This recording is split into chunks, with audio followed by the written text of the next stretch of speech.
Hello everyone, and welcome back to Banjo-Kazooie on the Nintendo 64. I am One Wild Sheep yet again, and today, ladies and gentlemen, we're going to be taking on the obligatory desert world of the game, Gobi's Valley. And a lot of you who are knowledgeable with my channel, a lot of you have been around my channel a while, will know that I'm usually not a really big fan of desert worlds. They're usually the most bland levels, they're usually the most boring levels, and I usually absolutely despise them. Usually. See what I'm getting at here? The desert world in this game is absolutely phenomenal. The music is amazing, the level design is amazing, and it has to be one of the only desert worlds I've ever played in a game where it doesn't feel tedious. It just feels right. I mean, not even Nintendo have managed to be able to make desert worlds feel good for me. But this game managed to pull off desert levels right. What do they do different from the rest of the competition? I have no idea. I honestly could not tell you why I prefer this desert world to most out there, but it's honestly amazing. I really do enjoy Gobi's Valley. And it might actually just be because of the music, as the music is catchy as all hell, I have to be perfectly honest. But before we enter Gobi's Valley, let's head on behind the behind the entrance to meet up with Brintilda yet again. Audie Girls Weekly, oh my.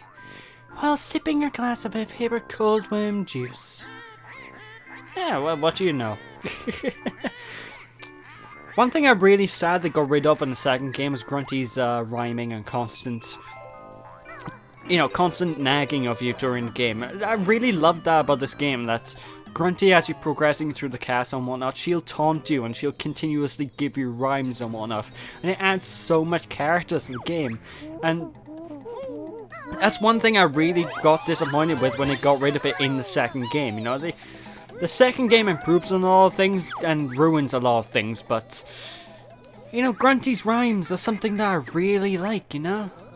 Kazooie, how rude. How's your nuts? Ugh. That's something to ask a random person. Go up to a random person on the streets. Yo, how's your nuts? What? But anyway, this music by here is amazing, and I recently heard an orchestral version of this song, and with a ukulele has currently got the big Kickstarter going on. It's currently ongoing, at the time of the recording anyway. That could be changed by the time this releases. But I've seen lots of people complaining about the fact they want to try and get orchestral music in ukulele. And they cite games like this one as an example of why it shouldn't be orchestral music. But if you heard an orchestral version of Gobi's Valley, you'll say why anything else, because Gobi's Valley sounds amazing in its own right, but the Banjo-Kazooie music, I think the Banjo-Kazooie music was intentionally made so it could go into orchestral, because it just sounds perfect. All the songs in this game sound perfect when you check an orchestra at them, you know? Like, Freeze Easy Peak. Listening to an orchestrated version of that with a live orchestra is just... You know, folks, it is amazing. It's just... my dick, basically, you know? But to start things off, anyway, this is Jinxie. We had to gain access to this guy by shooting eggs into his nose, so, there's going to be a lot of puzzle involving shooting eggs into things in this particular world. I think it's mainly the world's gimmick, you know, just shoot an egg into thingy and gain access to another thingy. Like, for example, by here, we need to shoot eggs into these sphinx thingies? Whatever they're called, and they will eat the egg, and apparently they're so delicious they'll levitate the carpet for you. Because, you know, it's magic or something. I don't know, I don't understand the mechanics of why these carpets are flying in here, so I'm going with magic. You know, there's loads of little puzzles involving egg shooting in this particular world. I have noticed that each world has this sort of... Each world sort of focuses on one main major thing, you know, folks, like... Actually, no, that's a lie. That's a complete lie, because it's only a couple of worlds that really focus on specific moves. Like, the last world focused on flying mostly, and this one focused on eggs, but The rest of the worlds are pretty even now that I think about it. So disregard my comment, I'm talking complete and total utter rubbish. I really don't like the noise that Kazooie makes so when you're running. It's just like, it's so annoying. No, stop making the noise. There we go, I'm running normally now. Much better, much better. I do love the sound effects the main characters make in this game, but Kazooie's running sound effect just drives me up the fucking wall, I tell you. Anyway, to start things off, there's the flying pad on top of Sphinxie, which obviously, as you know, because we had to use it in order to gain access to Sphinxie itself by shooting eggs into his nose. But because we got access to the beak bomb attack in the previous world, we can now go up to this giant sign and... Jumbo! We can knock the sign. And this will open up and, well, basically open up this pyramid so we can gain access and entry to the content inside. And each of these pyramids tend to have their own unique puzzle inside them, you know, it's like a mini puzzle room. Like for this one by here, much like the previous Sphinx place we went into in Jinxie, we need to shoot eggs at something. See what I mean when this world follows the theme of shooting eggs? There's quite a few instances of doing that in this world. I don't know why either. But Ruby by here will help us out with his... I'm not sure. Is that racist? I'm gonna go with not racist because I don't think Rareware would be intentionally racist, would they? But basically, yeah, we need to shit eggs out into this pocket, and doing so will allow the snake thingy that is helping, you know, that Jinxie's working with, to grow in size. It will grow and stand erect above the world, and we'll be able to basically grab onto it and climb up to the top. So there we go. As soon as he says, 1,000 thanks, my friend, just jump onto the pot and wait for it to rise.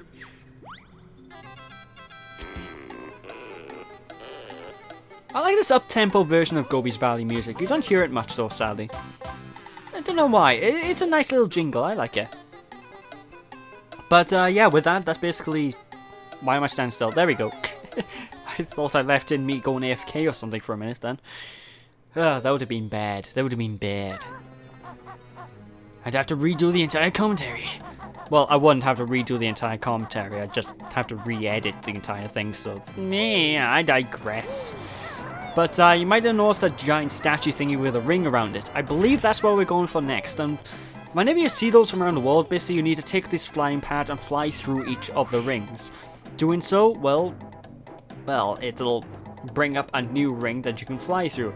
And if we fly through all of the rings, then good old, the god of rings or something, I don't actually know who it is. Assuming I can get through the fucker, come on, turn around. There we go. This random god guy will say that, well, he'll help us beat the witch if we go through all of these, which is a flat-out lie. Well, it's not really a flat-out lie, because he does give us a jiggy for doing so, but he doesn't give us any magical mega skills or anything, so it's kind of depressing. But either way, we do need to do this just to progress, so just continue going through all these rings. They all spawn in the same old, you know, in the same general vicinity of each other, so... Basically, where I'm going right now, they never spawn up there, so... Don't go up there. Like the next one is spawning in the sand. I don't know what I'm doing. Oh, I'm going for the mumble token. Come on. Oh, ikam bokam. Oh. It's been months since I recorded this, ladies and gentlemen. You know, I should probably point that out. Anyway, yeah, just need to fly across the world, and I like this little mission going through the rings by here because it does give you an excuse to explore the main world itself without being too much of a side distraction, you know, and because you're flying, it's very easy just to go from point A to point B and so on and so forth. So it's handy, you know, it's handy. Plus we got a Jiggy out of it. Jiggies are good. I like Jiggies. They're shiny. Shiny things are A-okay in my book. Anyway, I believe this is the last one, but I think. And they will always spawn in the same location, so if you're missing out on any of these statues, just fly around the area I'm flying around, and you'll eventually come across one. You know, folks. They never throw a curveball and spawn in randomized areas. It's always the same place every time you play the game. Kind of thankful for that, because otherwise it could have glitched and I'd end up under the ground. But there's our reward. So we just need to fly on top of Jinxie yet again. I'm saying Jinxie a lot in this one. Jinxie. if I had a co-commentator right now, we'd probably say the same thing, and then suddenly one of us would turn around and go, Jinx! Ah! I don't even know where I'm going with this. Seriously, this is this isn't as big a world as, say, Freeze Easy Peak, but there's a lot of segmented areas in this one, so whenever you're going through this world in particular, you're going to find yourself taking a long time just to get, you know, it'll probably take around the same length or more than Freeze Easy Peak, just because a lot of this world is just looking inside all these buildings, traversing everything, looking in nooks and crannies. Because there's loads of hidden alcoves and stuff where things are hidden in this one, folks. Like you can hear whistling right by there. Behind this pyramid, inside the hidden alcove, there's actually a Jinjo. So, you know, you just need to pay attention and keep an eye out for things, you know. Also, these mummy mooks by here, can't kill them. Unless you use your Wonder Wing ability, or whatever the hell it's called, your invulnerability move. So, basically, use that move, and that's the only way you can kill those mummies. It's no big deal, because the mummies, they don't really do much to you at all. But, you know, they're there, they're things, they exist. But this by here, as you can probably tell, is going to be a matching minigame. So you're going to need to match all of the panels that pop up to the correct one. It can take a couple of attempts to get them right, but the general rule of thumb of these things is, I always find it that it gets easier as time goes on, because as you find more and more of them, then suddenly, oh, your brain will start clicking. This can go by here, and Bob's your uncle, you know? It's a fun little side distraction. I don't mind this. It breaks up the pace a little bit. And I believe actually, no, I'll save that for another time. I was going to talk about something that would have spoiled an event later on in the game, but I don't want to be spoiling any big things yet, do I? But of course, once we get all of them, we get ourselves another Jiggy, which is all good. Oh, it makes me feel tingly inside. Wow, I went somewhat demonic saying that, and I normally sound a bit less. I'm not the hero the city needs.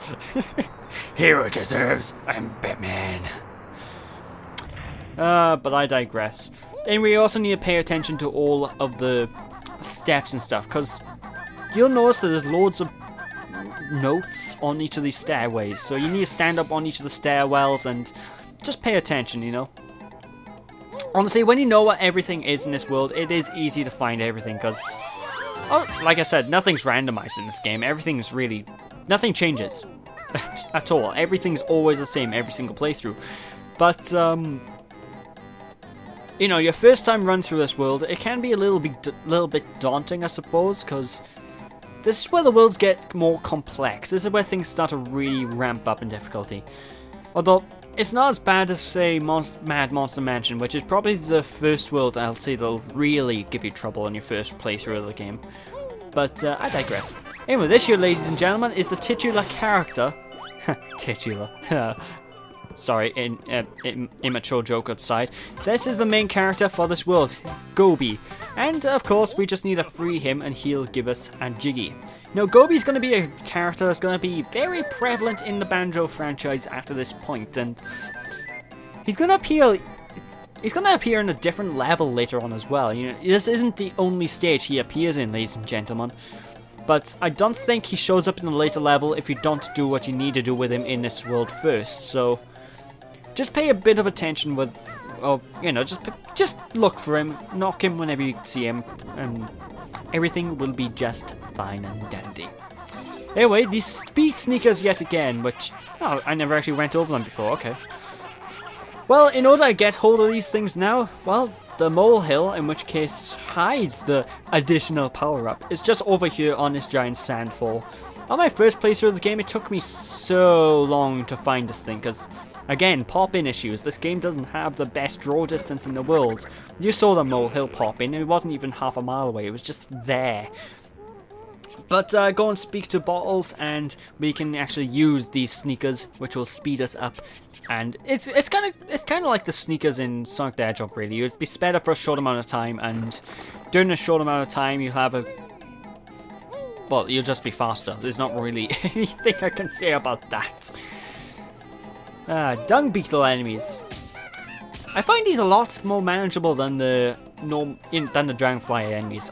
Seriously, I really dislike the Dragonfly enemies just because it's so... I have so much issue fighting them, I don't know why. But the first thing we're going to want to do when we get hold of these Speed Sneakers is head on back to where Bottles was, because there's actually a hand that has access to a Jiggy. Normally, we are too slow to grab this Jiggy out of this thing's hand, but with the Speedy Sneakers, we can grab it off him, so he's gonna cry. Needless to say, those sneakers are pretty handy. Come on, admit it. That was a good one, please. Give me that one. Come on, people. Please. They're not a load of dung, I assure you. Because we just killed a dung beetle. Oh my god, I'm on a roll. Anyway, what we need to do by here with these Wellingtons are obviously go inside this type of sand. Inside this specific type of sand, this isn't quicksand as you would expect. This is actually red hot sand, I believe. It's too warm for your feet, so if you jump into it, well, you're gonna get damaged. It's basically the same as like the swamp. If you remember Bubble Group Swamp, and the swampland was really hurtful and you couldn't touch it, same sort of deal by here. So if you see really bright yellow drippy sand, just don't go into it. It's bad. It's bad for your feet. It's bad for your tootsies, and no one likes that. You know. But yeah, a lot of the enemies in this world are really invulnerable to most of your attacks. Like those giant hands that pop up to the ground. You can't really kill them unless you use your invulnerability Wonder Wing power, which I don't recommend using because you only have so many feathers to use, you know, folks. It's a really limited power up. Anyway, by here, ladies and gentlemen, we need to rush to the very top of this pyramid as quick as physically possible. Now, you might be wondering, I'm missing everything, what's you doing? And some people who are probably kleptos are probably foaming at the mouth. Do not fret, people. Do not fret, I am grabbing all this stuff later on. I don't know why I felt obliged to pick that up. But I will pick up everything after all. You just have a very tight time limit to reach the top. So skipping all of the goodies on your way up for the first time is helpful. Trust me, it's a good idea. It's not that. Besides, going in here, it'll actually open up a brand new load of collectibles as well. Because you see that lake where the water's dripping into? Originally, there was nothing but sand in there. Now, there's water. Water. Water like you oughta. I don't know. But now that it's filled up with water, now we can collect like Jinjos and a bunch of notes inside the lake itself. And we're probably going... I think we're going there next because there's a bit of something I want to... The next challenge I want to take on is there, I believe. Oh, no. Actually, I'm going to speed up here. Okay, dear God. It scared the living hell out of me. I forgot I did that. Alright, there we go. So jumping down here, and where am I going? Where am I going? Oh, I'm collecting all these notes. Okay. So yeah, basically you need to jump on each of these platforms that are inside the lake surrounding the central platform little stage. And feed the giant sphinx head thingies that are sort of moving across the walls with eggs, you know? And if you manage to do that enough, a giant pyramid will pop up from the sand below, giving us access to King Sandybutt's tomb. Yes, I shit you not, his name was King Sandybutt. I did not make that up. He actually introduces himself as that name. I assure you, I am not lying. But, yeah, all you need to do by here is simply go across the sides and just jump on each of these floating little... Well, they're not really floating, just jump on each of the pillars, feed the heads, boom, Bob's your uncle. Every head you feed, the pyramid will pop back up yet again. And I believe it gets a little bit harder to eat, you know, to actually hit each of these heads every time, but shoot 3 eggs into its mouth and Bob is your uncle. So like I said in the last parts, a lot of Nintendo games, including this one, have a tendency to use the number 3 with a lot of things. Like, bosses take 3 hits or have 3 phases, or certain items need 3 things to be shoved into certain orifices, or I don't know. You know, it always seems to be 3. I don't know why. It's like Nintendo's magic number. It's a shame there isn't an official Banjo 3, but I'll take it as I can get it. Watch Rareware announce it now at E3, and suddenly I look like a fool because this comes out after E3 probably, I think. Actually, I don't know. I don't know when this video will come out, so. It depends. I digress. Anyway, time to swim down here and collect all of the goodies hidden under the sea. Under the sea. Oh, maybe. I wonder, can I sing Under the Sea in Mumbo Jumbo voice? Under the sea. Under the sea. Here where here where is better. Something is better. Take it from me. Ikamboka. I can't do Mumbo's voice, I'm sorry. Maybe if I do apply some sound editing, I might be able to make it sound like Mumbo's voice, but I'm not gonna do that because there's no reason for me to. Plus, I don't have any real audio editing software. I basically use Audacity, and that's it. That's how I capture my voice. I'm very low tech here in terms of software. I have plenty of like recording equipment. I got too much recording equipment, to be honest. I got things I don't even use.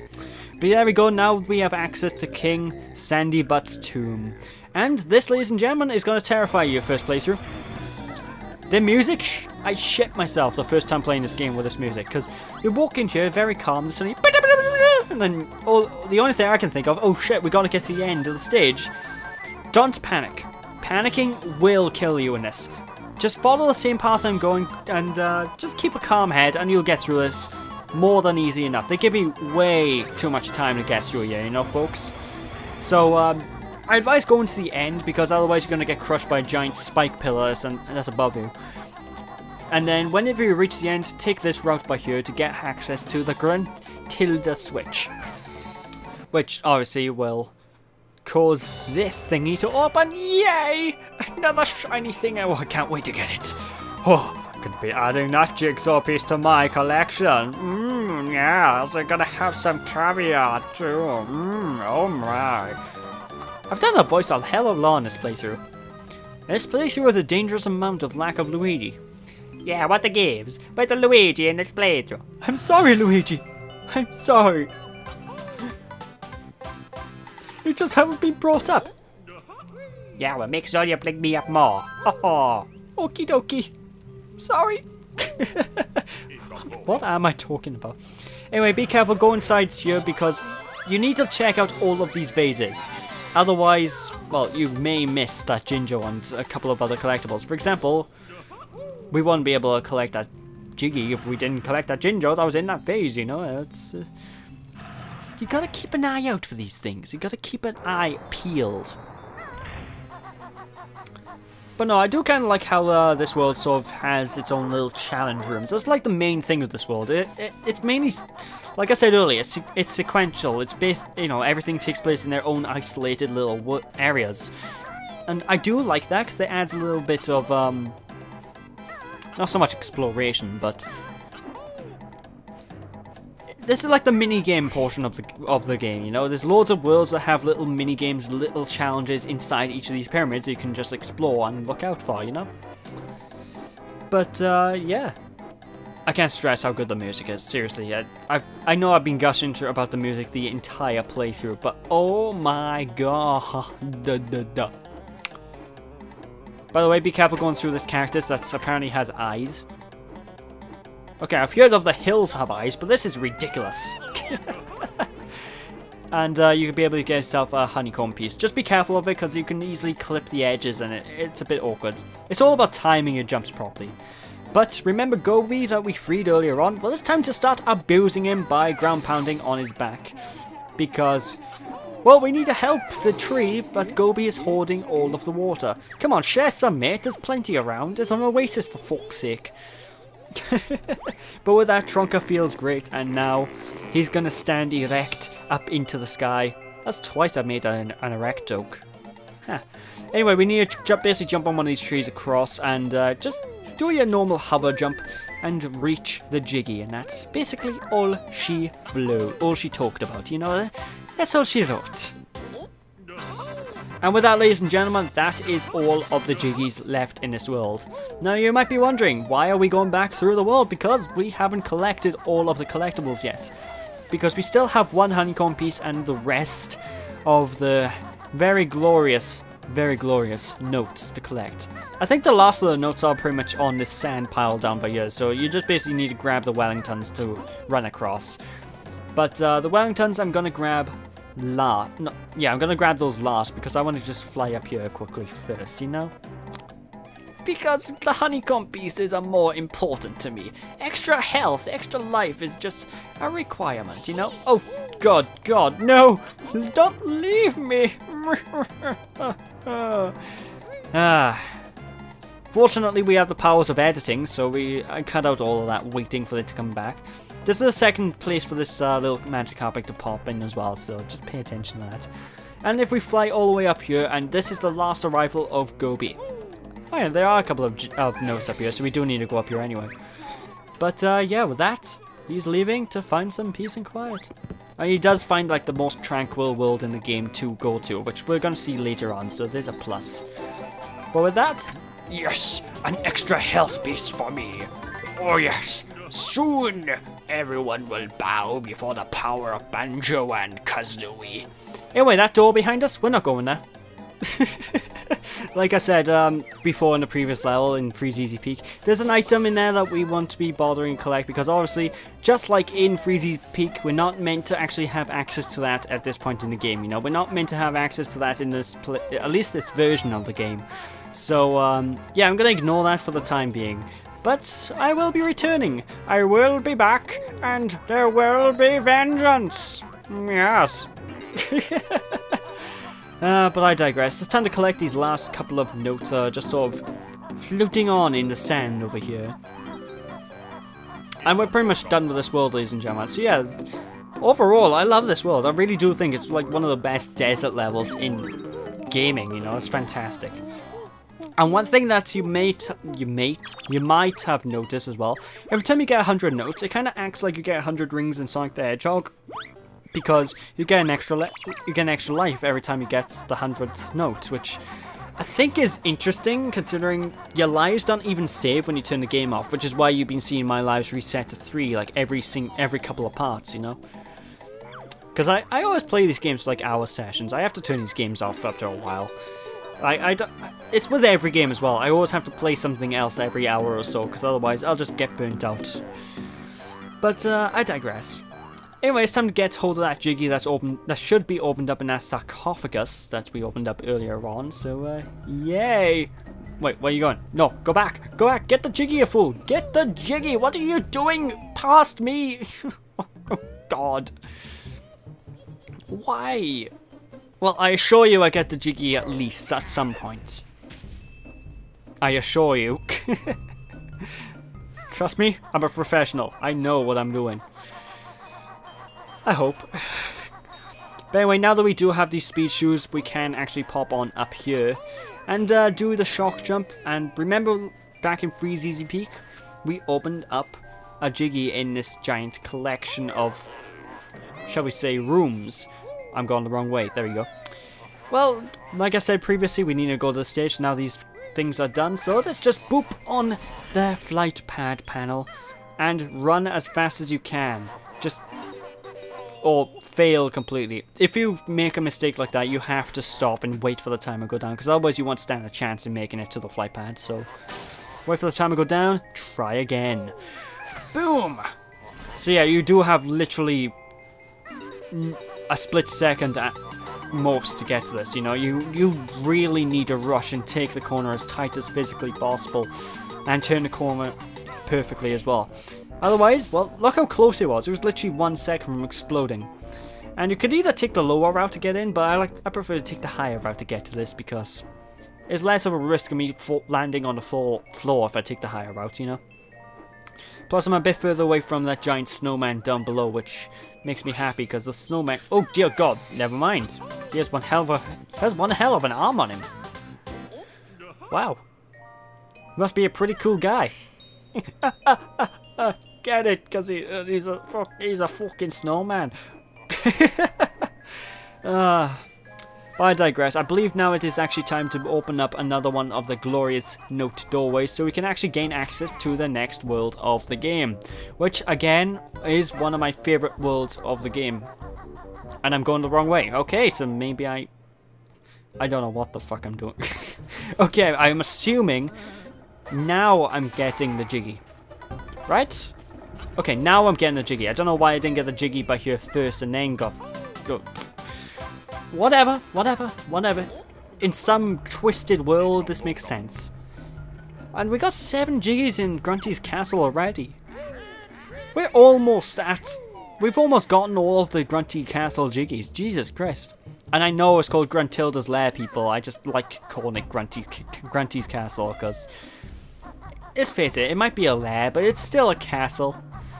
Anyway, as I was saying before I decided to confuse myself, we have to go through this note doorway to head to the next major area, which will unlock the next world.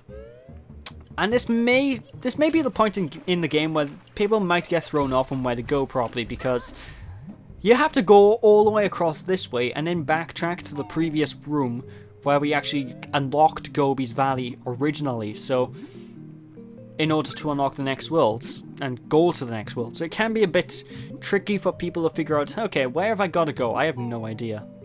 This is something they improve upon in the next game, you know, folks, because in the next game, when you unlock a world, they make it dreadfully obvious where the next world entrance is and the way to go to get to it, you know, so there's this... Like, things like this have been improved. The second game does have improvements over the first. I will always admit that. It's just the first game overall is just a more solid game as a whole, you know? That's just my opinion. I know there's loads of other people out there that prefer the second game over the first one for their own reasons, but... I don't know, the first one just has such a good... It's such fun, you know? There's loads of things better in the second game, like the boss fights are legendary. They are probably some of the best boss fights ever in gaming history in the second game. In this game, we still haven't fought the first boss yet. That's right, there are more than one boss. There's a boss coming up in the world after this world. I think it's the world after this world the first boss shows up in, so, yeah. And this might make it seem like it's a very long game. Trust me, people, it's not that long a game. It's pretty normal. It's a pretty standard length game, you know. It's a pretty short one. Like a 15-16 parter, you know, that's all it is. We're over the halfway point, basically, I think. Well, from the next part we'll be over the halfway point at least, so I know that. I love the music. Anyway, this area by here is probably an area where a lot of people dread going to. This specific room. And it's because it does house the hardest level in the entire game. And trust me when I say it's the hardest level in the entire game, people, there are horror stories about that level, ladies and gentlemen. There are horror stories. You can just Google any video of Rustic Bucket Bay, that's the name of the stage, and you will see the comments. You will see the people going, "Oh, I died so many times in that level, yeah." I sounded a bit condescending there, but trust me, it is actually a really hard level. I didn't mean to sound like condescending, like I'm better than all of you, you know. Although I am the greatest person in the universe, so... Right, into the belly of the beast we go, literally, and now we're gonna head... This is where we need to go to actually get to the next world, so, with that, ladies and gentlemen, thank you all for watching. Hope you all enjoyed. Don't be sheepish, people. And when we return next time, we'll be back with a spooky episode as we enter the Mad Monster Mansion. I hear it's pretty crazy over there. So thanks for watching, people. Hope you all enjoyed. Don't be sheepish. I'll catch you all next time. Bye!